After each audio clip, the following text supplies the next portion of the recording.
Bakit nga ba mag-iingat sa mga kapwa Pilipino? Hay,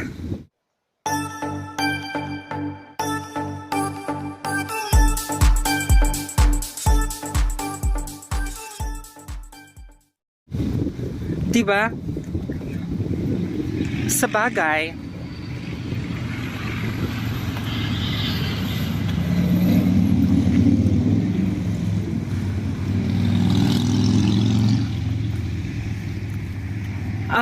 maraming eksena pala dito sa Canada na disclaimer lang ha, this is ano lang based sa mga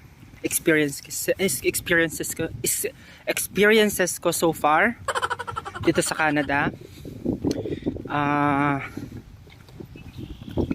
Mag 1 month na ako dito in just 1 week, less or more.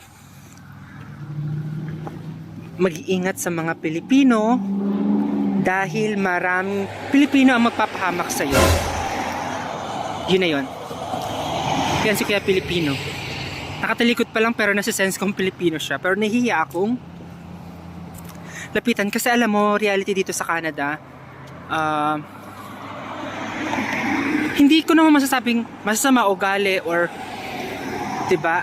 Hindi lang talaga sila dito yung namamansin at palangiti. Most especially sa mga kababayan nating nagtatrabaho na dito at nalaman nilang naghahanap ka ng trabaho. Yan ang isa sa mga nakakaloka.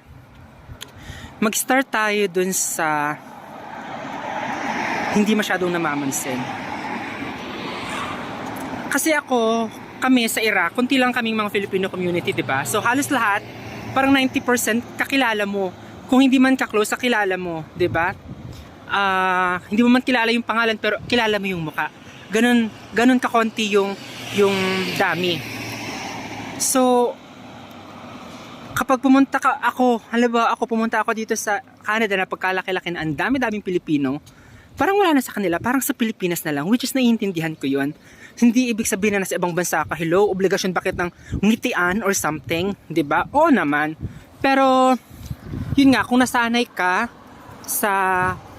kung OFW ka at nasanay ka sa bansang pinagtatrabahuhan mo, kung saang mambansa ka, at nasanay ka na pag may nasa lubong kang Pilipino, yung automatic yung ngiti. Lalo na kapag na-confirm mong Pilipino, alam mo yon, may comfort na agad. Hindi ganun dito sa Canada.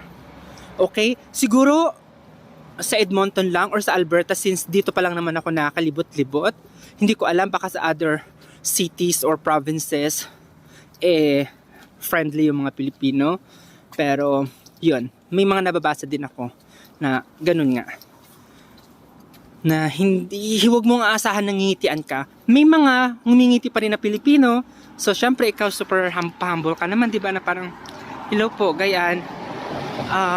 Pero kung ikaw ay tourist at naghahanap ng trabaho, ayan, huwag kang aasang 100% tutulungan ka ng mga yan.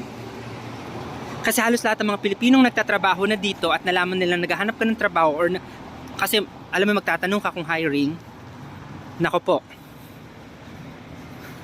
walang bayanihang magaganap. Pero again, we cannot please people, you know? We cannot please everybody. So mas ikaw na lang yung pagpapalawak ng understanding mo. Pero for sure, may mga kababayan pa rin tayo na very approachable at mga generous when it comes to giving you advice and tips, you know. So ganun lang yon. Kailangan mong makibagay, makisama. Kung OFW ka na, maning-mani na lang sa iyo ang Canada. Yun lang yung masasabi ko. Real talk, okay, 10 days na lang, 1 month na ako sa Canada. Ang ang mga advices na nakukuha ko usually sa mga Pilipino dito na nakakasalamuha ko, uy, mag-ingat ka ha. Mag-ingat ka sa mga Pilipino. Uy, huwag ka magtitiwala sa mga Pilipino basta-basta ha. Halos lahat ganun ang advices sa akin. Tapos sabi ko, oh my God, kailangan palang katakutan yung mga Pilipino dito. Pero siguro kasi since bago pa lang ako dito, hindi ko alam kung saan nanggagaling yung idea na yon, na bakit mag-ingat.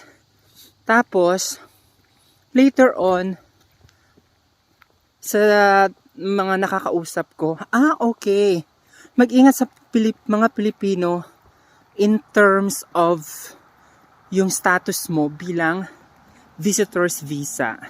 Okay? So, kapag ang tanong na nila is, anong status mo dito? Visitor's visa. Nagwo-work ka ba? Pag mga ganun na yung tanong, you have to be very careful. Lalo na kung as a visitor at talagang purpose mo maghanap ng work, kailangan mo maging careful. Pero kung talagang gusto mo lang mag-tour and mag-enjoy, or may reason ka kung bakit ka nandito, for example, yung exit, kailangan mo mag-exit sa bansa na pinagtatrabahuhan mo, like me, 'di ba? Kasi nang si-set up sila dito ng mga kapwa Pilipino, mga visitors visa.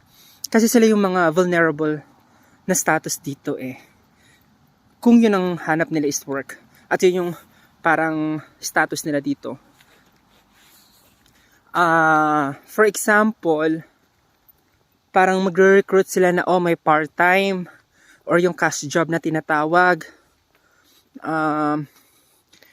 So, mag-iipon kayo, mag-gather kayo, tapos ang eksena, diretso na pala kayo sa suplong. Yung ganun. Kasi kapag nakapag-recruit ka or nakapag-report ka ng visitor's visa na tumatanggap ng cash jobs, makakatanggap ka ng 1,000 Canadian dollars. Correct me if I'm wrong, pero yun yung sabi sa akin. So, 'di ba? Basta pag pera, wala na yan sa kung kababayan or kung sino man.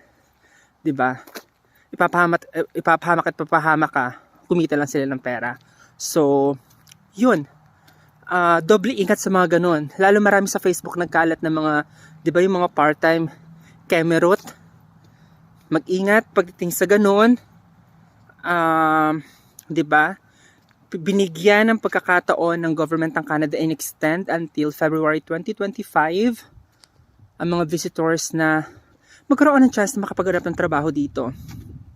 So sa mga nagsasabi na parang, bakit kasi kayo pumunta dyan? Visitors kayo, bawal kayong magtrabaho, bla bla bla. Tapos sisisihin nyo, ganito ganyan. Parang nakikisingit, nakikilaban, nakikipagawan pa kayo sa mga legal dyan na magtrabaho, ganito ganyan. Parang, hello.